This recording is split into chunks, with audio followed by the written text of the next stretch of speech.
雑談です。チャックです。ハラセンということで始まりましたハラセンラジオ、陣内智則の面白い方原田専門家でございます。この番組は日々私が見ちゃったもの、聞いちゃったもの、食べちゃったもの、飲んじゃったもの、そして言っちゃいけないことなんかを話しております。ぜひチャンネル登録と高評価よろしくお願いしますということで、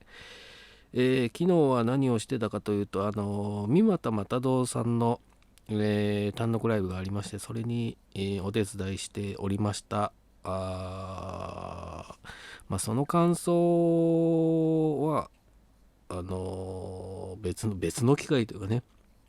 どっかでブログにでも書いておきますんで、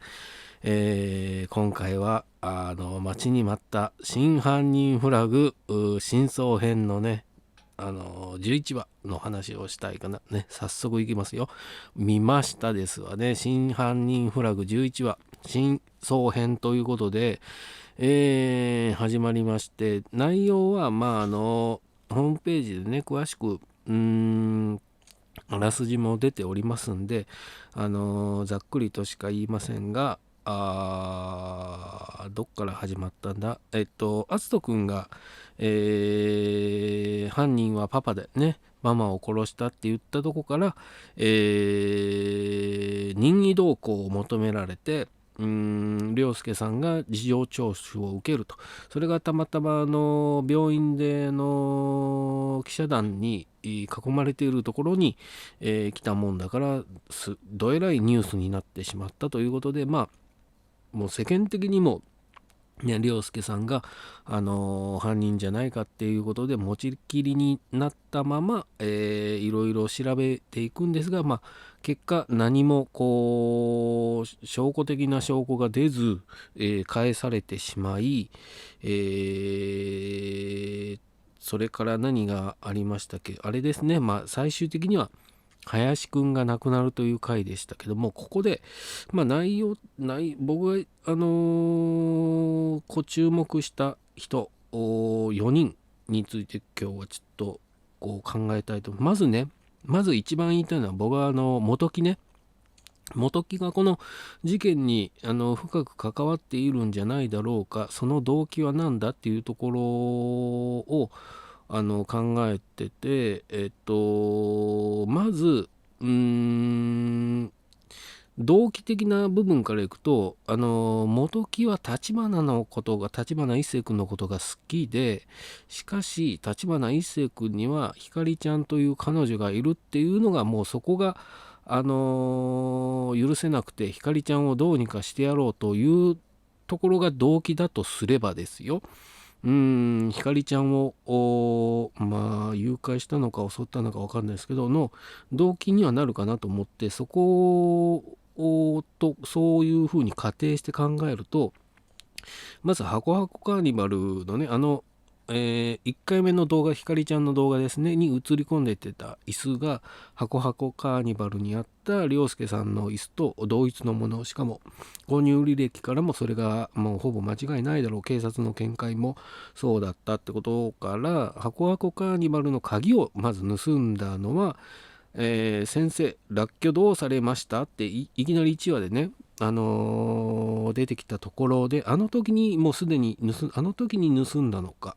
あの時に鍵は盗んでいたんだろう。でそれ椅子を盗み出して、であれは何話でした、私葬儀屋ですよの時ね、大きな段ボールを車から下ろそうとしてるのか、入れ込んだ時なのか分かんないですけど、あの時に椅子を、あの時が椅子を運んでた時なんだろうなって感じが僕はしてて、でその前後でひかりちゃんの1回目の動画ね、バタンって倒れて助けてって、動画は元木が撮ってたんじゃないのかなと僕は思って、でその動機というのは立花とひかりちゃんを別れさせるためだったのではないだろうかということで、ひかりちゃんに関してはこれ元木が深く関与して動いているんじゃないのだろうかと睨んでおります。一方篤人くんね、篤人君の方に関してはやっぱりこれ菱田山田組がサッカーコーチの山田とで意識が戻ったらねバレちゃいますよね、ちゃんと話せば情状酌量の余地がみたいなことを山田コーチも言ってたんですが、この11話の終わりの方にね病室に菱田が乗り込んできてお口チャックだよね、刃物を突きつけてお口チャックだよっていうシーンがあって、そこでバタコと鉢合わせるんですが、バタコは篤人君を狙う目的がこれまだちょっと はっきりしないというか、凌介をあと一人ね、あと一人はおそらく凌介のことだと思うんですけど、凌介を狙うのを失敗したんで、記者団のところで吹き矢でやろうとしたけども失敗しちゃったんで、家に帰って土ぶちまけて荒れてたわけなんですが、それで凌介やれなかったもんだから篤人君のところに行って、凌介に嫌がらせをするためなのか、そこで待ち伏せるつもりなのか、でも夜だったんでね、いや目的というか標的を篤人君に絞ったのかというところで菱田と鉢合わせたんじゃないのかね。でお互いバタコと菱田はこれ初対面だと思います。っていう顔をしてましたんでね、っていうところが篤人君で、そうなると真帆さんはどうなってるんだってことなんですが、これね全くちょっとわからないですね。で林くんいきますか。林くんが亡くなってたのはあれ川村に全部ね記事にするなら全部話すってメールして、住所のとこに行くともうすでに住所が広い番地で違うところに行って、ガソリンスタンドに行ったらもう洗車機の中で死亡していたわけなんですが、その前に2ヶ月ね2日ぶりの飯はうまいなっつってうめえうめえって食ってたところの前に誰か座ってるんですけど、それが強羅か、最初はね元木かなと思ったんですけど、でも元木と林の接点があまりにも薄いんで、おそらくあれは強羅がご飯おにぎりを差し入れてて、で林と強羅っていうのは林から強羅くんっていう仲なんで知らない仲じゃないから、しかも林は強羅に何かねまず写真のこの写真撮ったのお前かっつって、いやそれは言えませんっつって、じゃあ調べてくれよっつって仕事を依頼してった中なんで、強羅がそこに林と居合わせてんのは不思議ではないし、で林自身も警戒心が強羅に対してはないんで、ここでうめえうめえって飯食ってたんですが、強羅は強羅で等々力建材の社長から消すように頼まれてたんでしょう。で、うまいことそこで利害が一致してというか、林とも会える、それから等々力の言うことも聞ける、でも林くんの言うことは聞かない、金額の問題なのか分かんないですけど、それであの時に強羅が飯をあげてて、その後すぐあれですね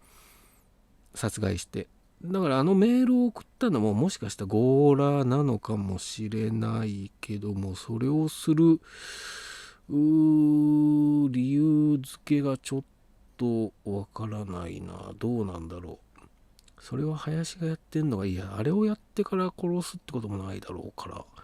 ねと思いながらも、多分でも林をやってるのは強羅で間違いないのかなって気はしますね。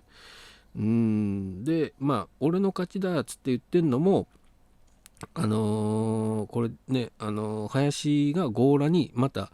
誰かを殺害を頼もうとしていた、もしくは頼んだからね俺の勝ちだっつって言ってたんだとは思うんですけども、一方強羅は轟の方から林を消すように言われてるんで、そこで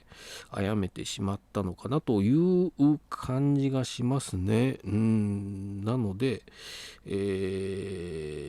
真帆ですね。真帆の動きが全く読めないというか、星空以降何も情報が出てきてないんですよね、真帆に関しては。ひかりちゃんやあつとくんに関してはあつとくんは戻ってきたというか、送り返されてきているわけで、ひかりちゃんと真帆が同じところにいるのかどうかすら、これ僕はもう怪しいですよ。だからね、家に帰れなくなっちゃうって言って、同じところにいる感じはないんだよなっていうのがあるんですよね、光と真帆、アツと。だからもともとこれ3人が3人ともバラバラでというか、アツトくんは菱田山田組によって、で光ちゃんは元木によって、で真帆がこれとなると、日野林くんじゃないもんね。ってなったら、一番その真犯人は誰かっつったら、ずっと始まった当初から日野が怪しいなとは思ってたんで、今後その日野真帆ラインが日野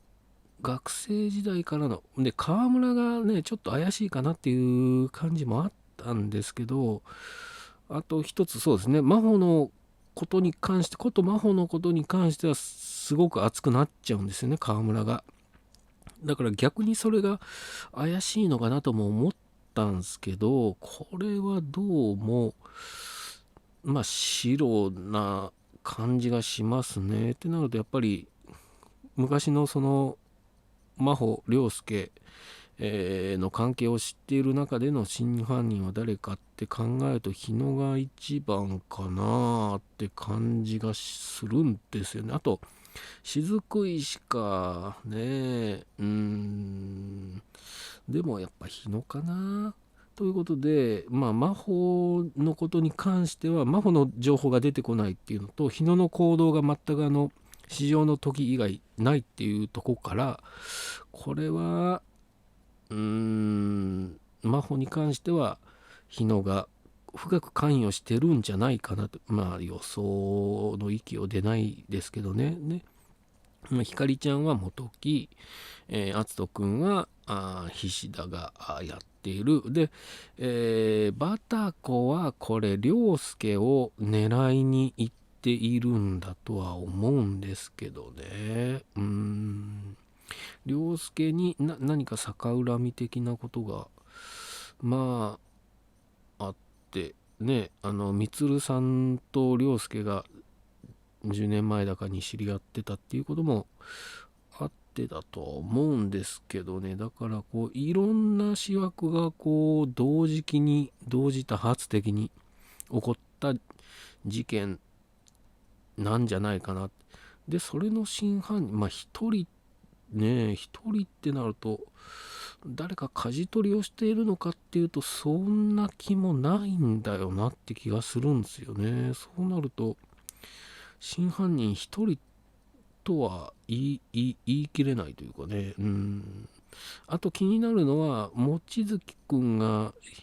しきりにきよちゃんとコンタクトを取ろうとして、なんだったら中に上がり込もうとしてるっていうところもちょっと気にはなりますけどね。太田黒はこれ全く嫉妬心からね、涼介と二宮に対する嫉妬心からのリークね、プロビンへのリークだったってところでショーという感じですね。なんで僕はそれで林をやったのは多分おそらく強羅で、林くんは強羅に何か頼もうとしてたんですけども、やられちゃったと。で、元木がひかりちゃんのことを何か監禁してるのか、立花君との仲を恨んで犯行なのかなと思っておりますがね。次回以降どうなるか。予告ではプロビンがね、輝きの世界に入信する様がね描かれておりましたけど、あれバタコに話しかけてるんですよね。でどうなっていくのか。だからプロビンが、プロビンはこの、輝きの世界が何か怪しいぞっつってそこに突っ込んでいくわけですがね。そうそう、あと元木の動機というか、元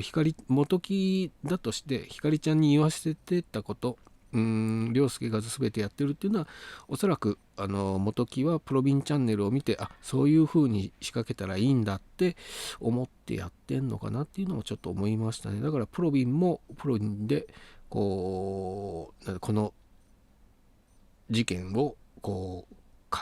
か乱している存在にはなっているんだとは思いますね。といったところでもまだ全然わかんないですね。だから本当に日野が動いてないっていうのと、真帆の情報が全く星空以降ないっていうのが今後ね、その辺がドドドッと出てくるのかなと思いながら楽しみに見ておりますが、どうなっていくんでしょうかという感じですね。いやー、本当にあの辺のあれはいらないですよね。会社の大阪の支社長が来て、あのシーンとかね、異常に長かったですけど、あれあんまり深く事件には関係してないような気がするんですけど、こうドラマを撮ってて、あのシーンが異常に楽しくなっちゃったんだろうな、面白いシーンではあったんで、いろんなパロディをね散りばめてて、みたいな感じで面白くなっちゃったんだろうな。で後半の方にね、こう物語がバタバタバタバタっとこう進展していっておりましたけども、そんな感じで11話ね面白かったです。来週以降もまた楽しみなドラマなので、ぜひね、TVer で見逃し配信もう何度も見て考えて、それでも分かんないですけど、楽しめるドラマなんで、ぜひご覧になってください。あとね、チャンネル登録と高評価もよろしくお願いします。ありがとうございました。